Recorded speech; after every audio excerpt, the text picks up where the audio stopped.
Hi, I'm Thomas. So, what do I think are the three most important qualities in a teacher?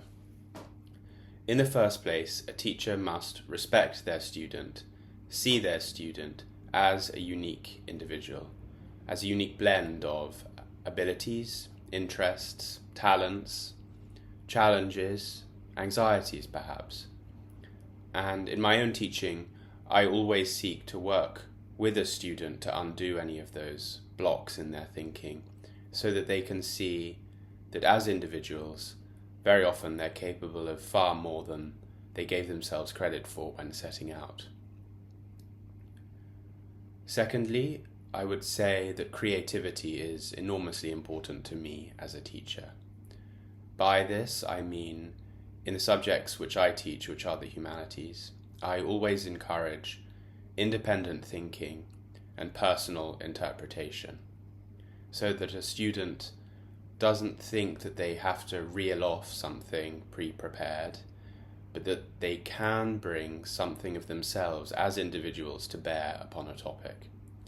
And there are all sorts of ways of doing that, of making it relevant to the student, which is to say, I'm very invested in creative approaches to teaching, and also in creative ways of breaking up a topic so that the student can assimilate it and get a satisfying sense of their own progress, because learning must be satisfying and also fun.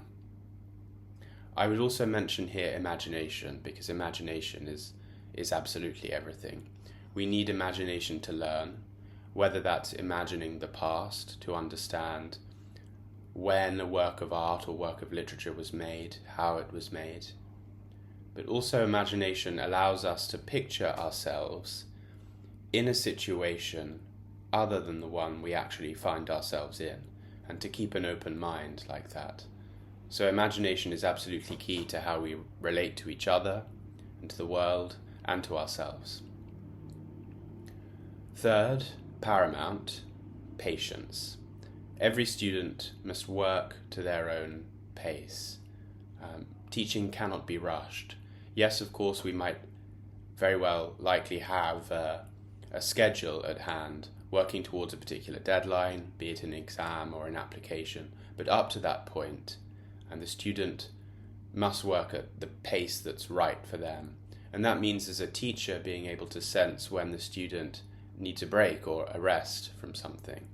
Very often I find that when I've moved a student on from something they've felt that they're stuck on, and then we come back to it in a little bit, all this time their mind has been working away and they're able to move forwards with it. Question 2. What are your best experiences in teaching? My best experiences in teaching, I would count myself very privileged to have been a personal tutor to a number of undergraduates for the whole 3 years of their degree when I was working as a university lecturer. So taking charge of their pastoral and academic progress from their arrival as 18 to 19-year-olds all the way through to third year and crunch time and them getting that degree at the end, and all of the stages of growth in between. On a more day-to-day level, I would say it's always exciting when you've excited your students by something that they hadn't expected to be excited by. When you've turned any feelings of resistance in the student to a particular topic or work of literature or art, be it disinterest, dislike, boredom, anxiety even, when that resistance starts to open up into a richer kind of response in the student, that's when something really exciting is happening, I think, in the learning process. Question 3. Why did you get into teaching, and what else do you do for work? I got into teaching through my studies in the history of art, through my research degree. I took on some teaching and I found that I absolutely loved it.